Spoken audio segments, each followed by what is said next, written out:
Broncos country. We are now 6-5 in prime position to secure one of these wild card spots down the stretch. I am here, still getting over my allergies, so I got the shades on, but joined by my good friends Mark and Jeremy as we talk every week. Of course, Broncos country. Join the chat, smash the like, and subscribe. We're on our way to 2,000 subscribers, but let's go ahead and get our reactions, guys, to the game last night. Broncos win 38-6. We'll start with you, Mark, then we'll go to Jeremy. First impressions. What was yesterday's big takeaway for you, Mark? Well, yesterday's game, man, was the best Broncos performance we've witnessed since the Peyton Manning era. Full, complete game. It was so beautiful. I was sitting right here on this couch in this exact same spot, and I was just soaking it in, man. It was so great to see everything coming together, and it's a great time to be a Broncos fan. It really is. We've earned this feeling going through all the things that I think we've done over the 8-9 years, and regardless of what happens for the rest of the season, we could talk postseason. There's going to be a lot of things that we'll get into, I'm sure, and I know I'll get into on the channel. But it's just a moment to just be positive, man, and feeling good that things are finally 100% heading in the right direction. So I love it, man. It was a great day.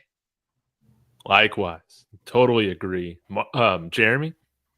Yeah, just to piggyback off that, I mean, what made that game even sweeter was that going into it, it wasn't like, oh, we're playing the hapless whoever's, the Panthers, Saints, or something. We're playing, it was a pick'em game against a team that had a better record than us, and you walked in there and you weren't sure how you were going to respond from the weeks before. That was the thing. We said last week, this team can go, we were at a continental divide of like the season. This team is going to go one of two ways. It's either going to fold because of the devastation the week before, or it's going to respond. And we all felt good about the leadership and the coaching on this team that they're going to respond. And man, did they ever. I mean, all three phases, just an absolute just whooping. Took them back behind the shed and just gave it to them. And that was so nice to see. It was nice to see the adjustments on the special teams, on the kicking unit. It was nice to see Javante's getting involved. Mims has a new role that seems like they're settling into something new.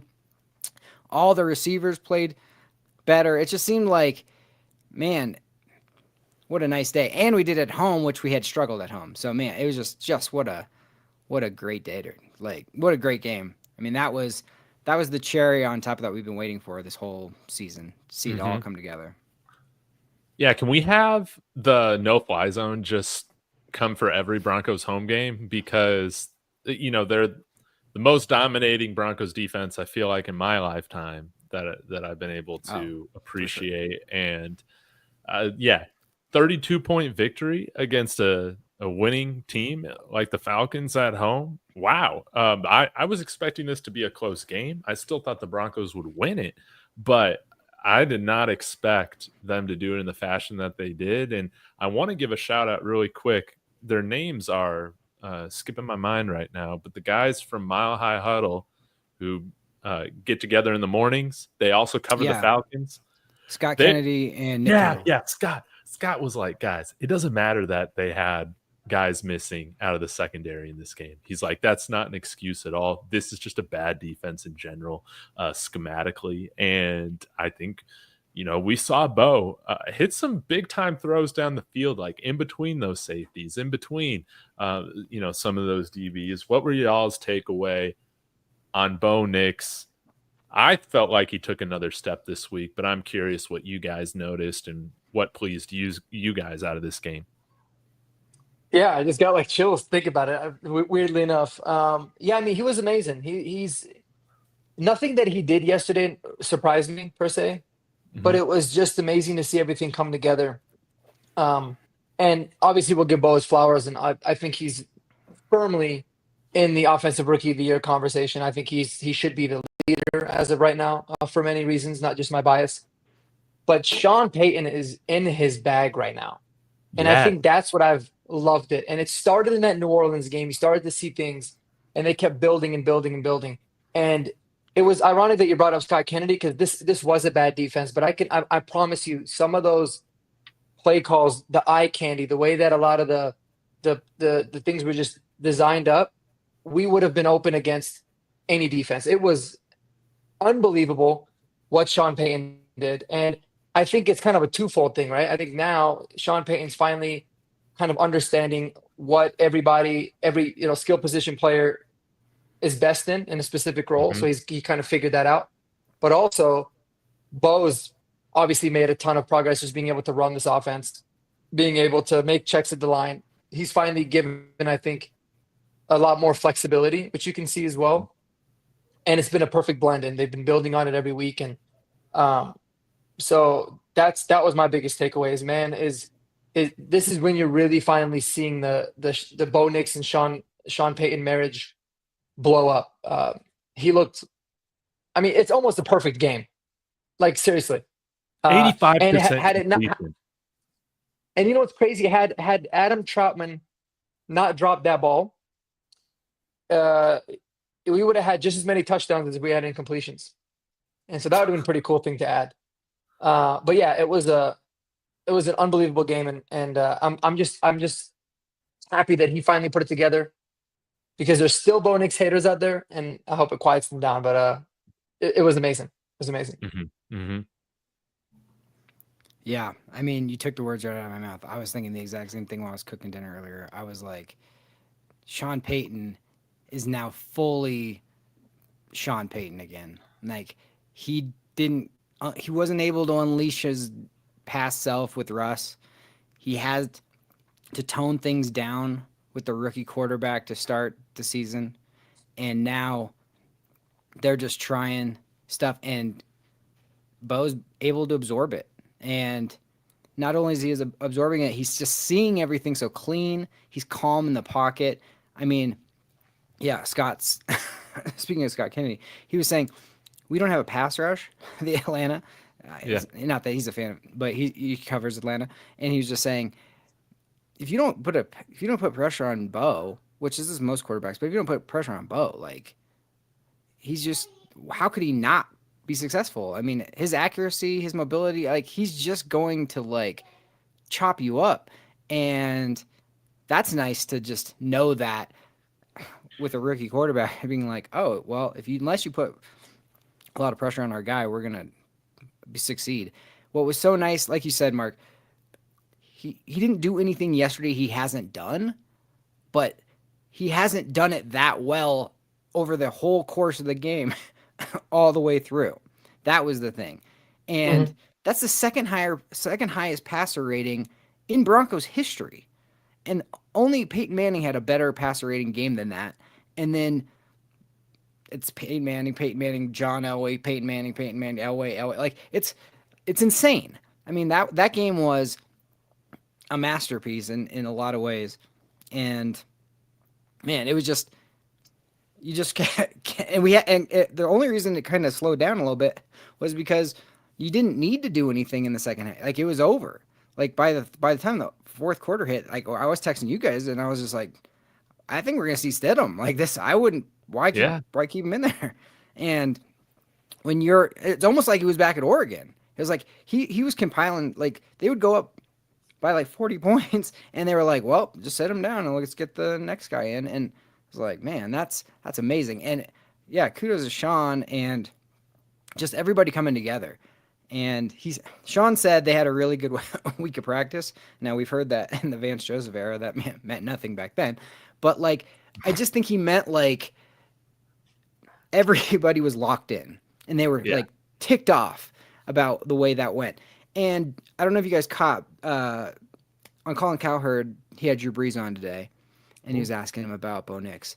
And Drew Brees basically said kind of what we were saying about when you're walking off the field last week against the Chiefs, you're pissed because you lost that game and a game you should have won.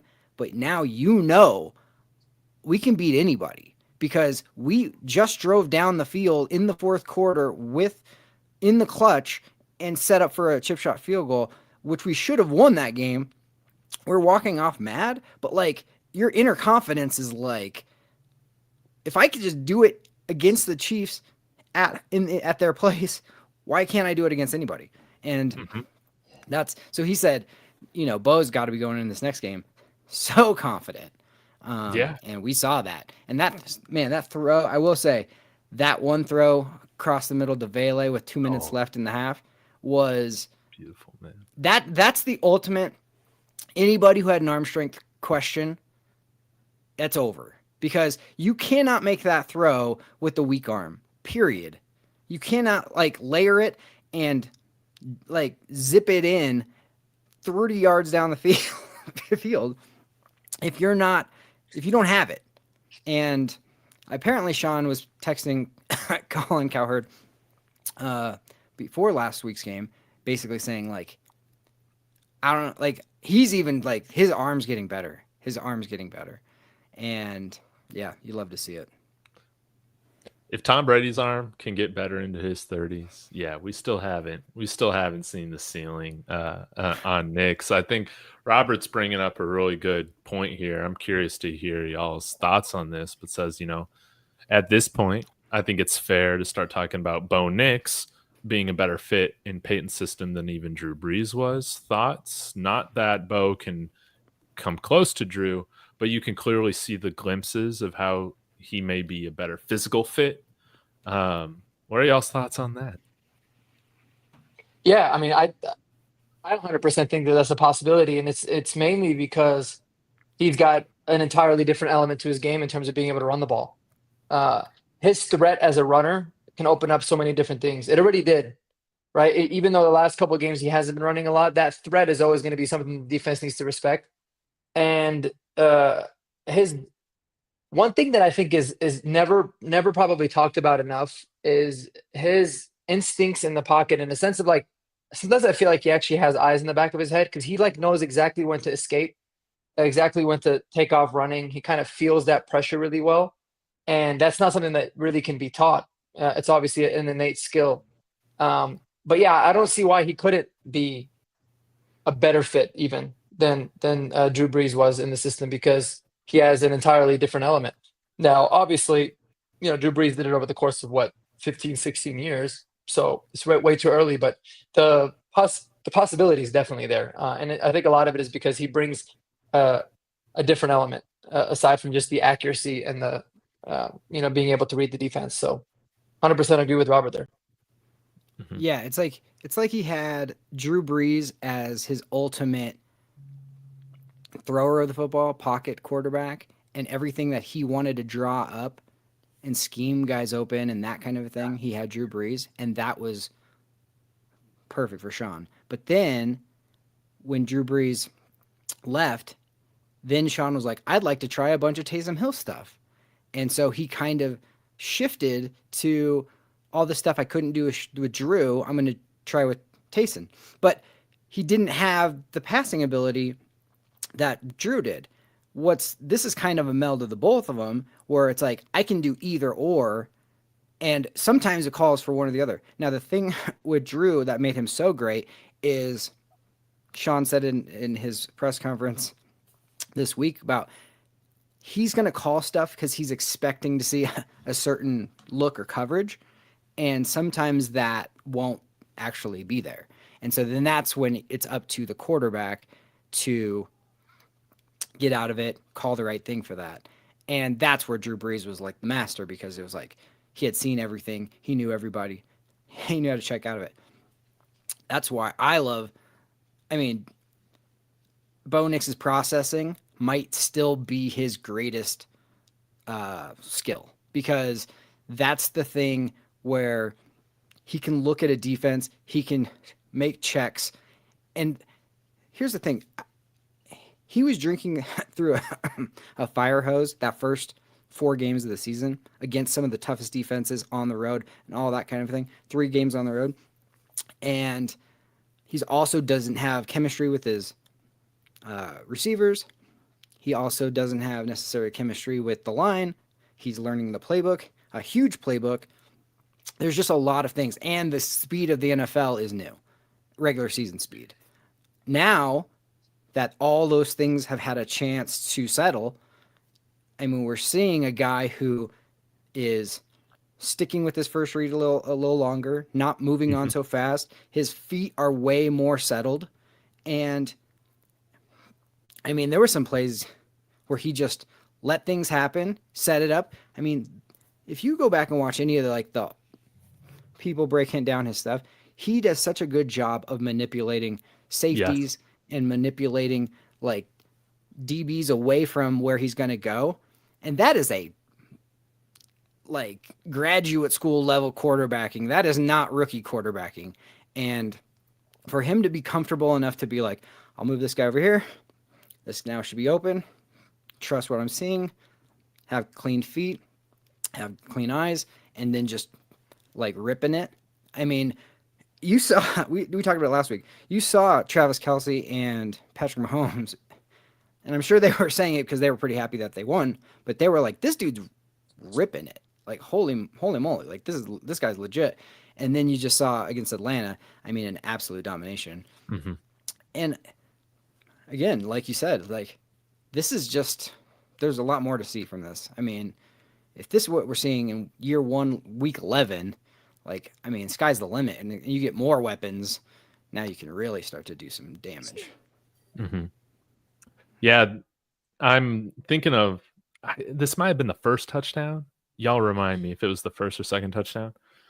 But to Nate Atkins, man, like I think Mark, you mentioned that Sean Payton's like in his bag now. Like he's truly starting to utilize these guys to their strengths, and just like that type of play calling now with Bo Nix like settled in. He's not throwing Tim Tebow ducks anymore, or anything like that. He's confident, and now you're just starting to see like with the manipulation. Combined with the play calling, then you get wide open Nate Atkins. Then you get a 40-yard touchdown strike to Lil Jordan Humphrey. It's crazy that right now we hold a playoff position with Lil Jordan Humphrey being our number 2 receiver. It's insane. It's absolutely insane. Yeah, and insane. I feel like this is just the baseline. Like we're just getting a taste of what it can look like. If we get half of the career of Drew Brees with Bo Nix, man, look out. But I don't know, man. I just feel I feel better than I ever thought I would have felt right now with him coming in and how he has been developing. Totally. And his ability to improvise too, I think is so big, because there's going to be so many times in the NFL we know you want to be on schedule, things are not going to be open, protection's going to break down. One thing we know Drew, wasn't known for is his ability to just like escape the pocket and make things happen at a consistent level. Yep. Obviously, Bo has that ability, and you saw a little bit of it yesterday on that. It was kind of a broken play. He scrambled out and just tossed it up to Court to go make a play. Now, definitely was ineligible men downfield, but we'll take the call. When I watched one of the reviews and that brought it up like the guys are like 4 yards down. Yeah. But that's just one example. The play against versus Baltimore, where you saw him almost running out of bounds and flip it all the way back across the field to Javonte to go up for like 20 yards. A lot of that too is, I think, where he can, he can separate himself in terms of like the comp to Drew Brees. It's crazy because I don't want to compare him saying like he's better or even he could be better, but in terms of a fit, I think those are some different ways. Yeah, mm-hmm. Like.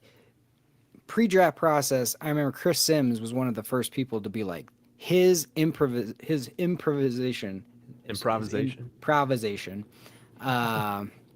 is elite, because he was seeing like some stuff where it's like he's running across his body, he's seeing a guy open on the behind him and throwing him to the clean part of the field, not running him into somewhere.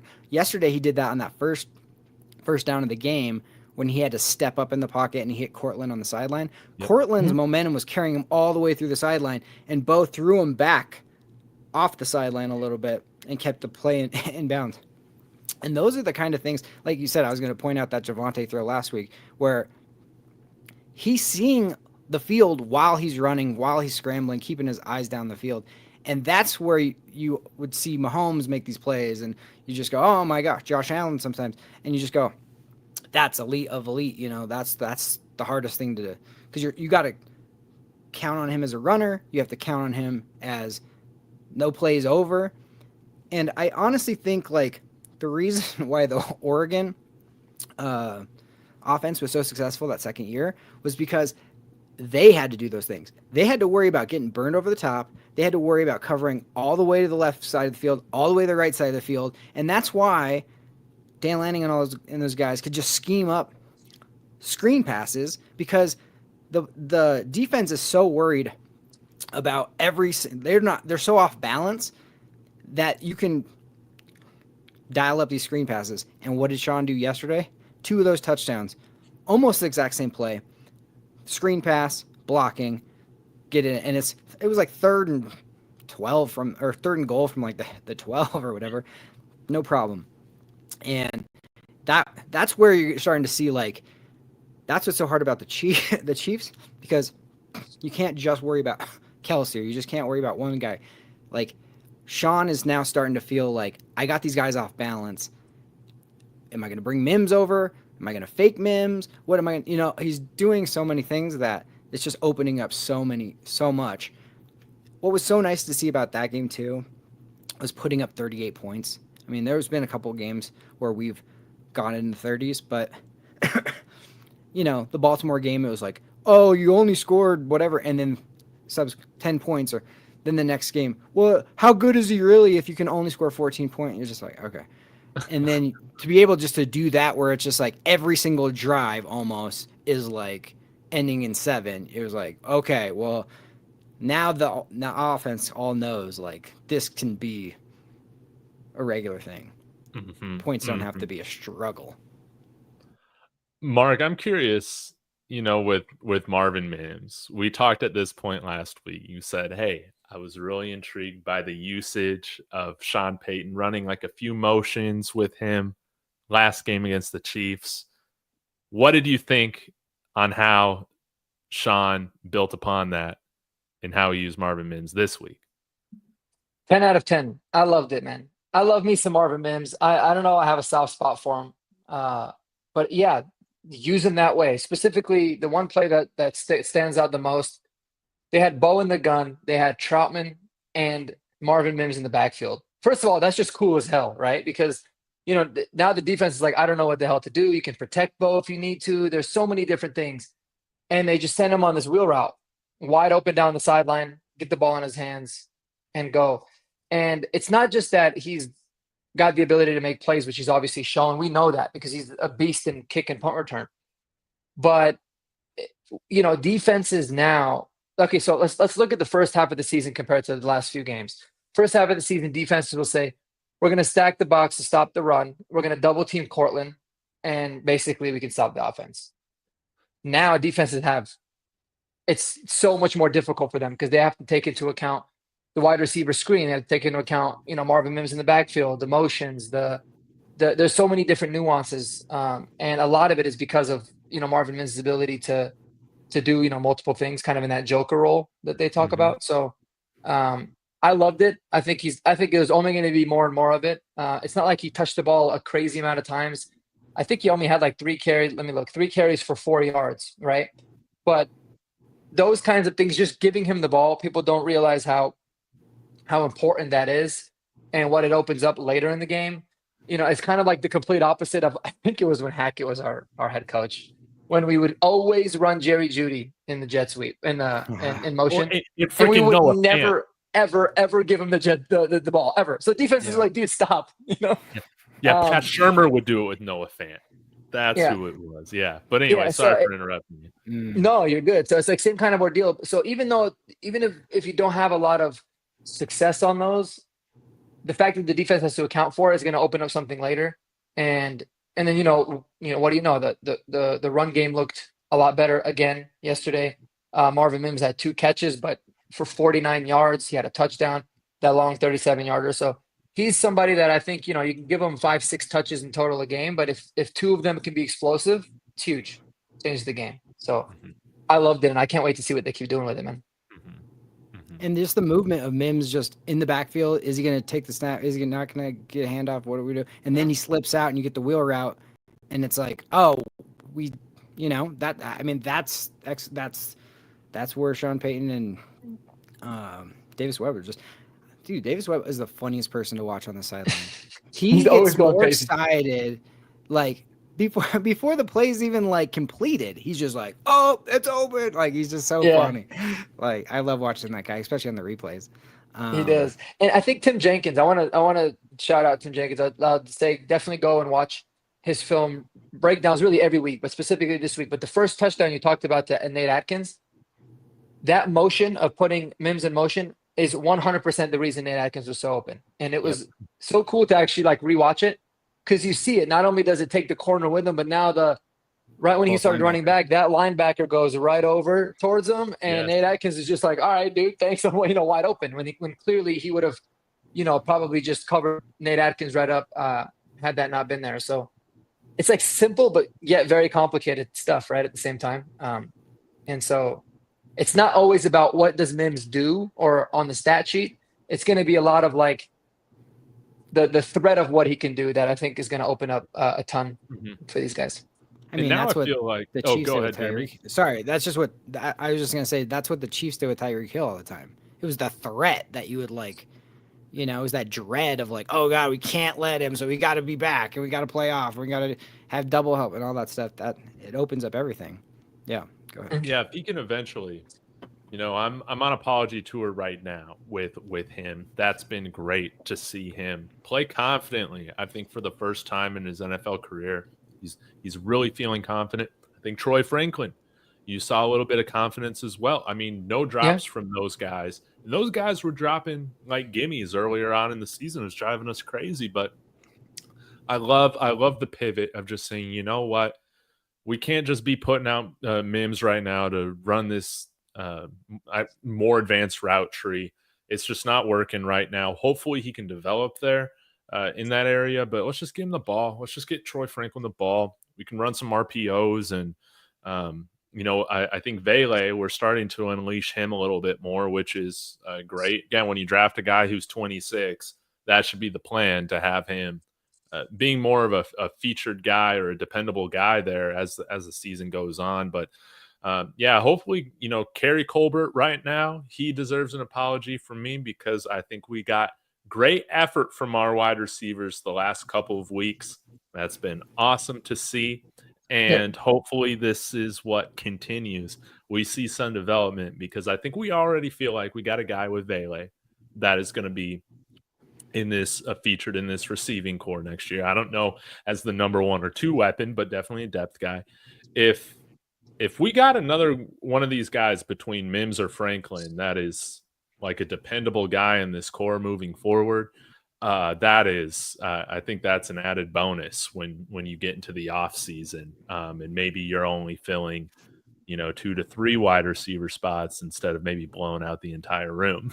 Like that is, I think it's only good news if they continue to develop. So, getting back to the game, though, I wanted to ask you guys like your thoughts on the running game, offensive line, all of that. But Javonte Williams, man, like what's the deal? Do we just need to play him once every 2 weeks? What'd you guys think of his play?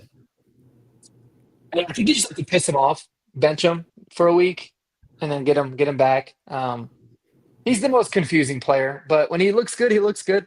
I thought Estime looked good too. I don't see too much of a difference between them. In fact, I still think Estime probably gives a little bit more juice, but I like it when Javonte's angry. I like it when he's kind of running on a man on a mission. So it was great to see him. And I think just kind of reading through the tea leaves and, some of the things that not only Sean Payton says in his pressers, but apparently he had told some of the game announcers, is that I sense that there's a little bit of frustration with him, in a sense of like having to try to figure out how to use all 3 of these guys, because it's hard to get 3 guys to get going. But I thought he looked good. It just kind of is what it is. I think with Javonte, if he can play like that every week, you'll take it. He averaged like 6 yards a carry, I think. I think it was Yeah, I think it was over 6.6. Yeah. Yeah. So I liked it. I thought it looked really good, but it's weird. Like, how does it work? You got a Javonte 9 carries, Jaleel 4, Audric 6, Mims 3. So how is it going to look week to week? I think it's just going to be one of those things where you're going to have to really judge it on a week to week basis. But I feel fine about the running back situation. I don't think it's anything special, but it's not terrible too. So that's good.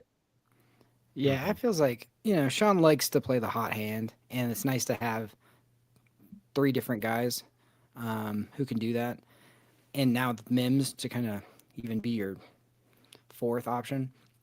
But Javonte, he's like the kid who's like, this is your last chance, and this is the, and that's when he's like, all right, fine, now I got to fully do it.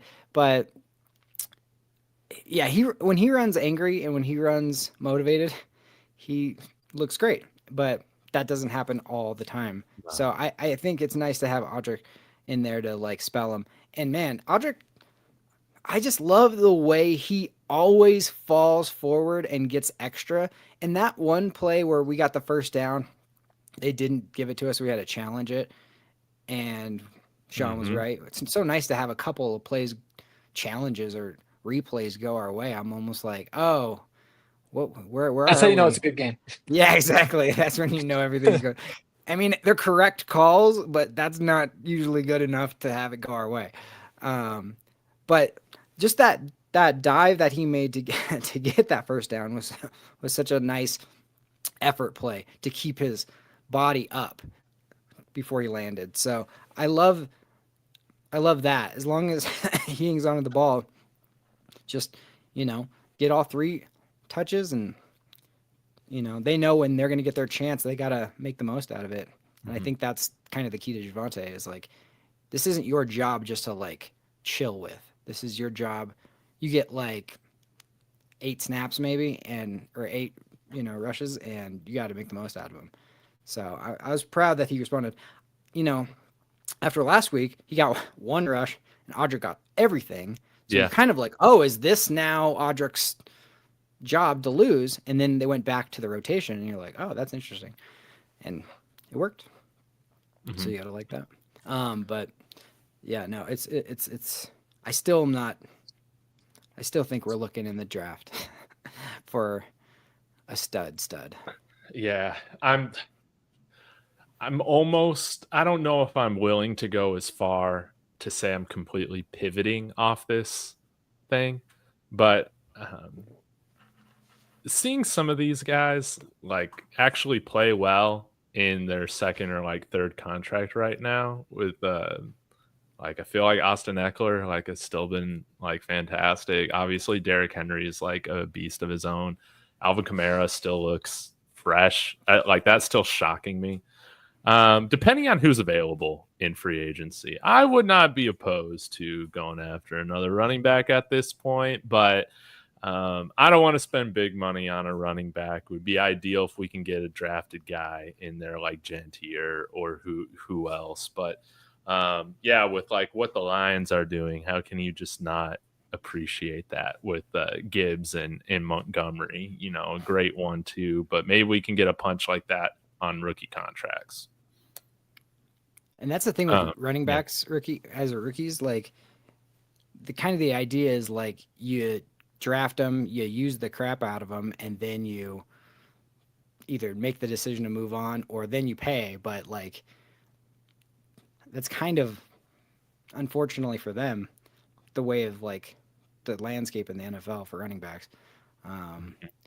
But if you have 3 guys that you can kind of rotate, like you can stay fresh. You don't need to just have like the one guy who's, taking all of the punishment.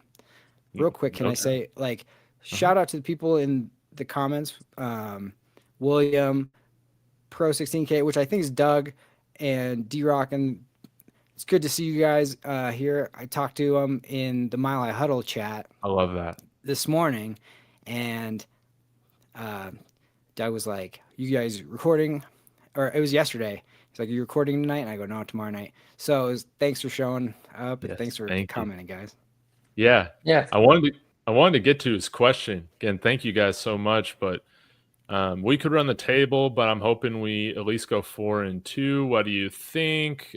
He also said, I'm worried about the Dolphins rather than the Colts catching us. And, William came in here and said, I think we beat the Colts, maybe by not a big margin, but I think we take them coming off the bye week. I'll share my screen here so we can kind of see the schedule. But how are you guys feeling right now with where we're at, at 6-5?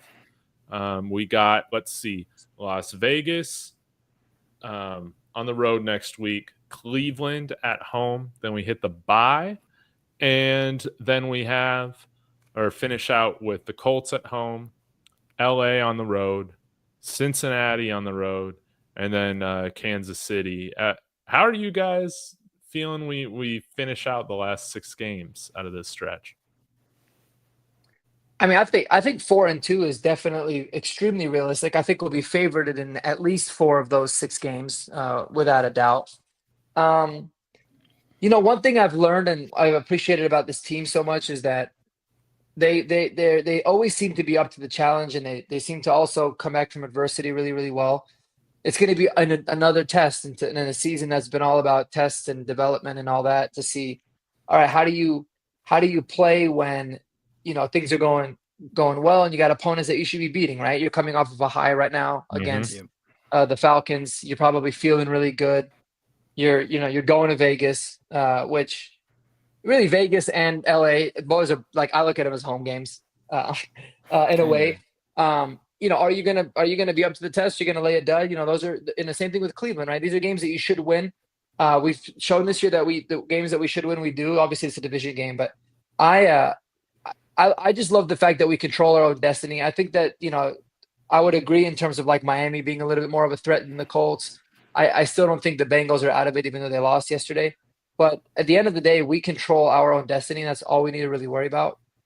We go out there, we're literally playing Indy and the Chargers and the Bengals, the 3 most prominent teams, not, for the 7th seed. That basically, we can get the 5 seed, the 6 seed with those games as well. So, I think 4-2 is very realistic. That's probably what I would predict, but I would not be 1% surprised if we went 5-1, which would be crazy because that would be 11 wins. But I did predict this team at 9, so I think we're right on track. Yeah. What do you think, Jeremy?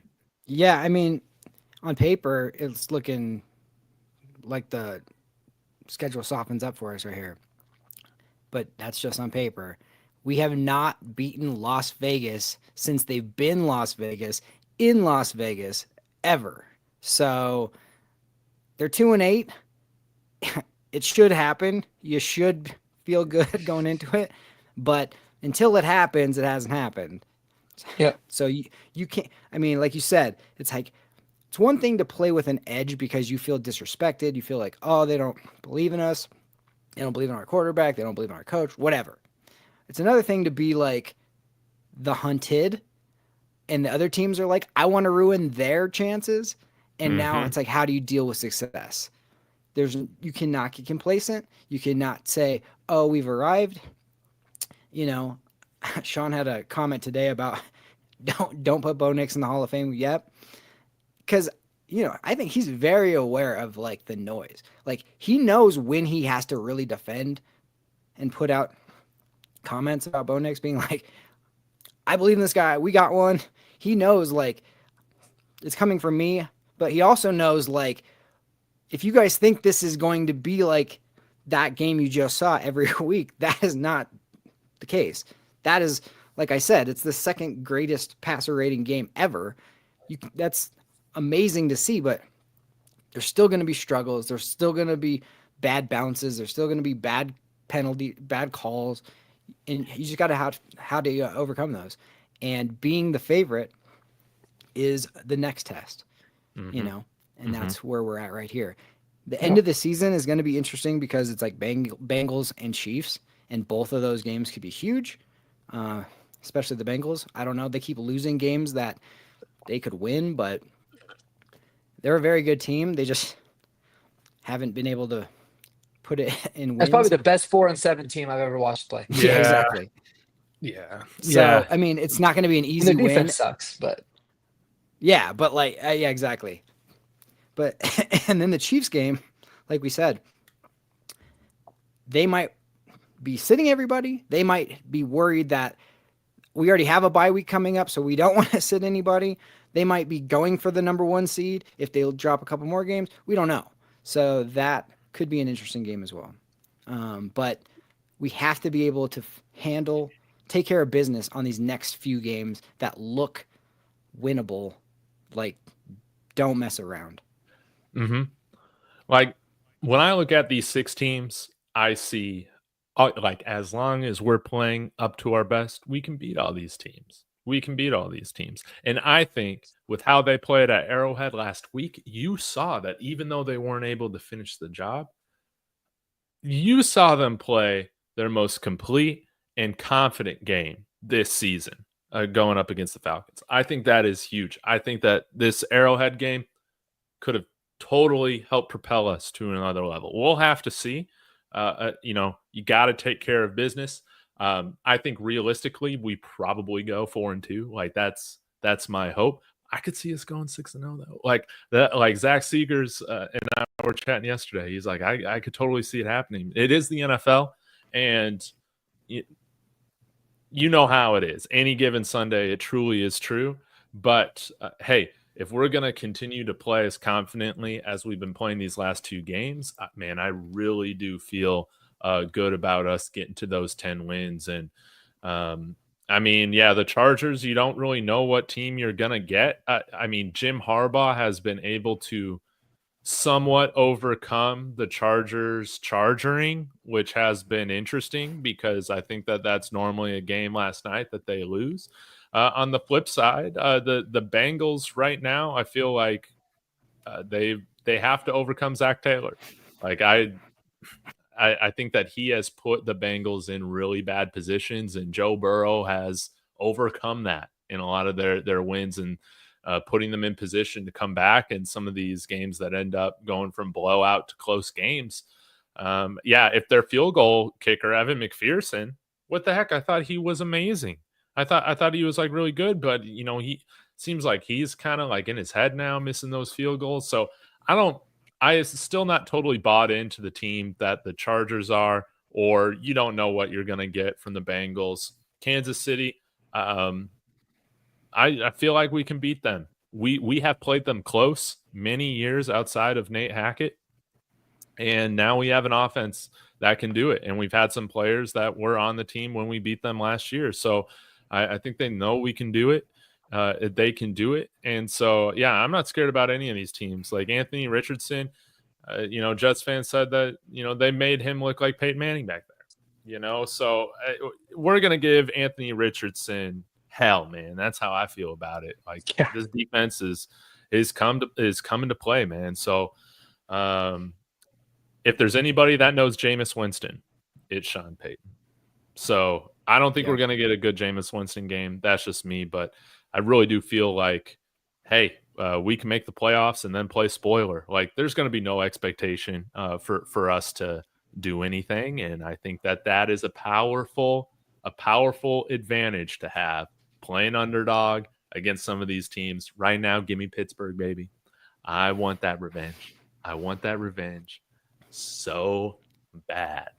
Yeah, me too, man. Did you see that pick yesterday that Russell threw? Right, I where he didn't. did the little pirouette and then did the pick. I was like, man, yeah, it was not pretty. PTSD right there. Here's the thing, like we're so focused on Bo Nix, offense development, all that stuff. Our defense has been the biggest surprise. When we were going into the season, we were not expecting this defense to be elite or top 5. Yeah, I wasn't. Our pass rush has been menacing, and you can beat anybody on the road. I mean, you're set up to beat anybody if your defense is playing that way. And with the chemistry and the play calling and that kind of thing on the offensive side going hand in hand, and then not making, cleaning up a little bit in the kicking game. I mean, I don't think anybody's going to want to see us, and we can take anybody down, I don't think we'll be favorited in the playoffs, but man, it is, it's one of those things where sometimes this happens where like sometimes the division winners end up being the weaker teams than the people that had to really grind out to get into the playoffs, just because of the way the divisions are set up. I mean, if we were facing a team like Houston, or if we were facing one of those teams, you know, the Bills obviously are going to be tough. If we end up like if it ended today, we're playing the Bills. That would be very tough. We beat them last year in Buffalo, so there's people that know that we can do it. But still ahead of us, one game at a time. That's what we got to focus on. It's Vegas this week.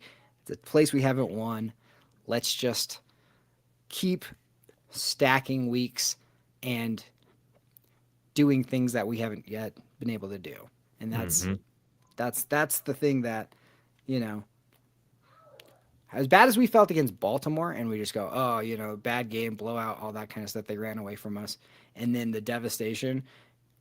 I knew that if we had a good week, especially in Atlanta, all things would be, you know, forgotten. But now it's almost like that was such a dominating when you're like, we can take on the world or whatever, you know? Yeah, exactly.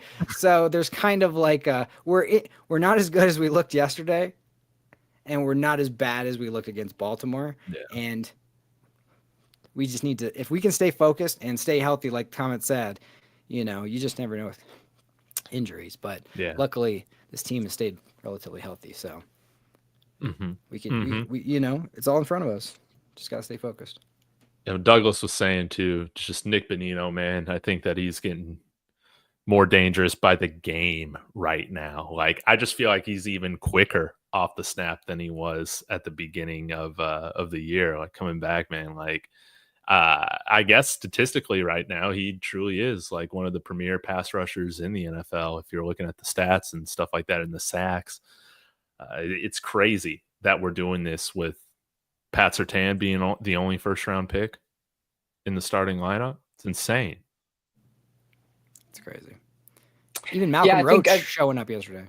I have a video coming out on it, but I think, you know, I think we have our next Von Miller. Not by no means am I saying Nick Bonino is Von Miller, but I think he's the next guy that, you know, when you want to put a game away, when you need a big-time sack, that dude looks off the chain. I love me some Nick Bonino, man. And he's got that dog in him too. You know, he plays with his hair on fire. So hell yeah. Shout out to Nick Bonino, man. He's been awesome. And Mark, like you said, like, you know, when people make comps like Bo Nix to Drew Brees, we're not saying he's going to have the same career as Drew Brees. We're just saying they have similar traits that like are like that. But when you say Nick Bonino and Von Miller, like if you watch Nick Bonito rush the passer and come around that edge, that is Von Miller. Like that is what that is. He's not complete like Von Miller was. He has not in the run game, that kind of stuff. That's fine. But like you want that speed guy in that dip and come flying around the edge. That's exactly, I mean, out of all the people that you look at and go, who does that remind me of? That was Von Miller right there. Yep. No doubt about it. Guys, thank you so much for joining me to talk about this game, what we got ahead. Let's take care of business against the Raiders this week. And guys, thank you so much for being involved in the chat. Please be sure to like, subscribe on the way out. It really does mean a lot. This is what's fun, is having Broncos Country just talk about all this together with a few microphones in front of us. Mark, again, thanks for hopping on here. What do you got coming on your panel this week that people can look forward to? Yeah, appreciate you having me, man. Always, you know, breaking down Broncos, breaking down different positional groups, talking about, you know, some of the film review stuff. I'm still not that good at getting the film stuff up, but I'll have a couple plays set up, and you know, especially after this game that I really wanted to discuss. And then we'll you know, look onto the Raiders and discuss some different playoff scenarios. You know, as well with some other teams. I think it's about that time of the year. So yeah, looking forward to that. And then, you know, we'll get into some additional nuggets and app stuff as always. And I love it. What you got, David? What you got on the channel cooking? I got an important announcement on Thursday night.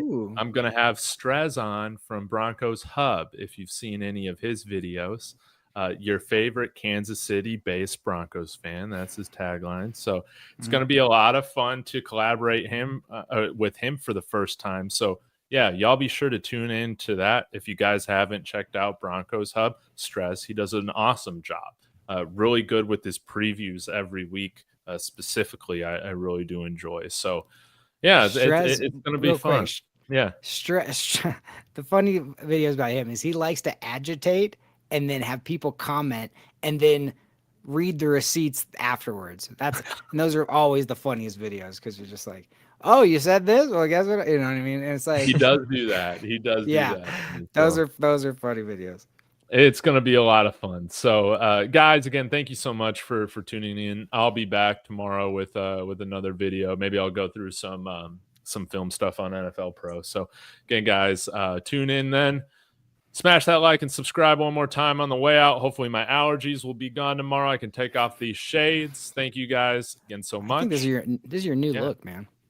Hey, I feel more confident, behind you need like a cigarette and like you're in a piano bar or something. Like, something like that, man. But yeah, I feel like I can go after, at least on my Buffs channel, I can like go after the trolls a little bit more. Like, I'll give them the truth, man. But you don't really get trolls on here except Kansas City fans. But yeah, who cares about that, man? All right, guys, I'm gonna shut this thing down. Go Broncos. Go Broncos. Go Peace Broncos. out, guys.